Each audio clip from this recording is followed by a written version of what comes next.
Mula sa predecessor na Poco C75, itong bagong C85, ito mas malaki at mas mabigat. Pero bukod dyan, ano pa ba ang mga improvements? So start tayo sa chipset. Helio G81 Ultra ang nandito na meron performance score na nag-game test na rin ako dito sa CODM dahil mababa lang ang chipset, nasa low settings lang tayo. Ayan, sa ganito, malalaro mo talaga na maayos. Nasa comment section yung link ng full gameplay.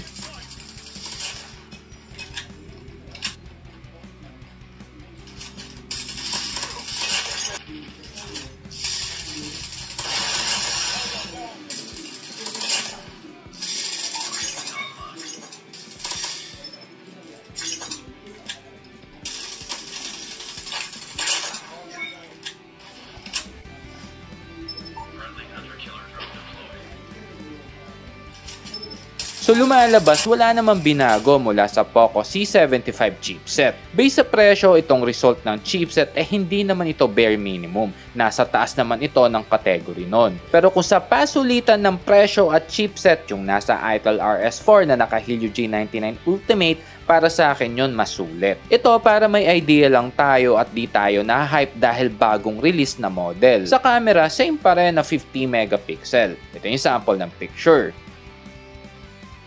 Sa video quality, para sa akin decent naman, hanggang 6 times yung video zoom.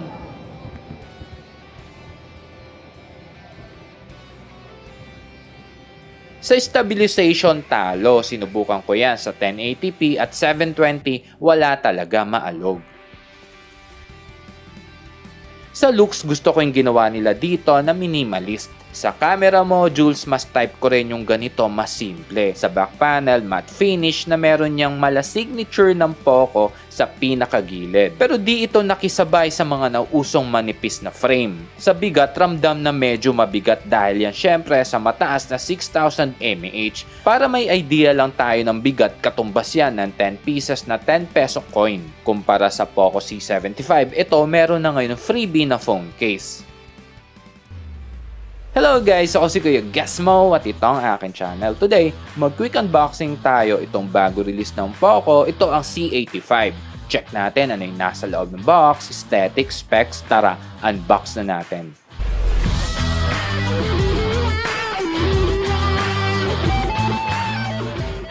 Dito sa manipis na box sa likod itong SIM ejector. Sa pinakaloob itong quick start guide at warranty card. Freebie na phone case. Sa pinakaloob ng box, itong Type A to Type C cable at ang huli itong power brick. Ito'y supported ng 33 watts. So nag-charging speed test na rin ako dito. Nag-start ako sa standard na 20%, na full ito ng 1 hour at 9 minutes. Itong na-unbox natin, ito yung color na black. Available din ito sa ibang kulay. Next, turn on na natin.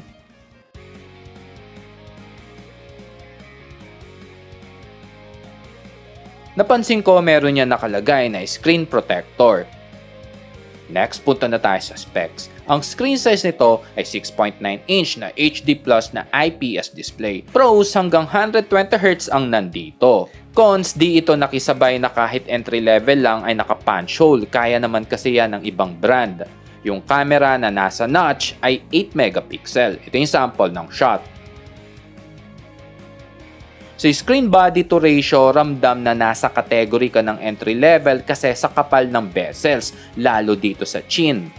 Sa Widevine, sa mga nagne-Netflix, meron itong L1 Full HD. Ito'y supported ng OTG, supported din ng 5 GHz ng Wi-Fi, naka 4G network. Android 15 version ang nandito. Ito'y supported din ng NFC. Itong na-unbox natin, ito yung 8256 na variant na meron niyang memory extension na ang cons, yung flash memory nito ay eMMC. Mas marami kasing disadvantage ang eMMC versus UFS tulad na mas mabagal sa data transfer, mas malakas onte sa power consumption at mas mabilis ang wear and tear kumpara sa UFS. Ang main shooter nito ay 50 megapixels sa 1080p. Ito yung sample ng pictures.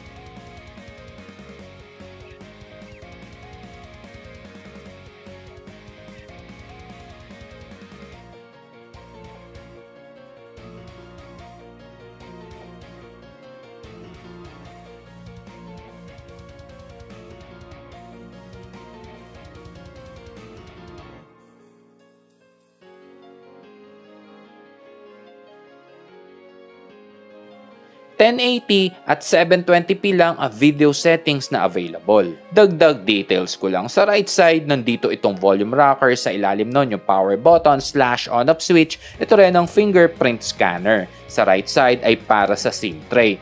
Triple cord slot ang nandito. Pros, ito ay rated IP64. Sa ilalim naman yung speaker grill, charging port, primary mic at yung 3.5 jack. Sa taas ay walang nakalagay. So single speaker lang itong C85. Ito yung sample ng tunog.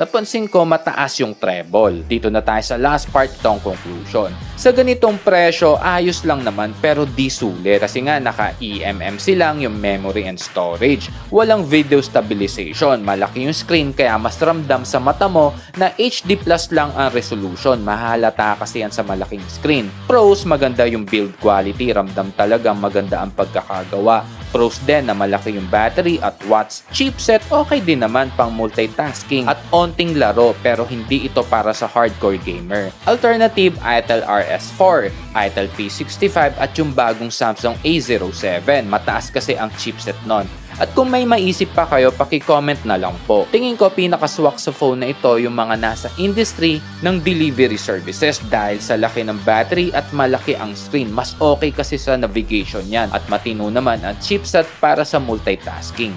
So yun lang guys, hanggang sa mga susunod na walang sugar coating na reviews. Ako si Kuya Gizmo, a peace.